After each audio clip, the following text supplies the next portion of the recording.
What's going on, guys? So right now I'm about to cook some southern baked chicken, and I do this recipe all the time at work. It's tasty as hell. People at work love it as a staff food, so I'm going to do it at home now and share it with you guys. So first thing, turn your oven on 180 degrees. Second, get some flour. So cayenne pepper, just a little bit like that. Cajuns going in. Paprika. Ground coriander. Cumin, dried oregano, little bit of dried sage, some salt, and that's it. So we're going to give that a mix up. I'm just going to oil that up, give it a bit of a rub, just going to help the flour stick to it.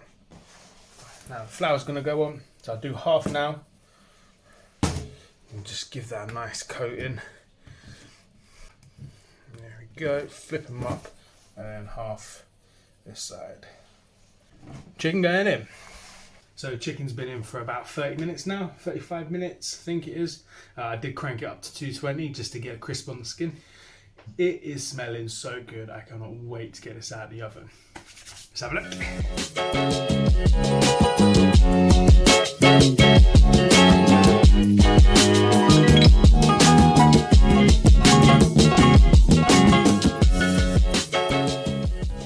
Just going to finish it off with a little bit of lemon juice and we're good to go.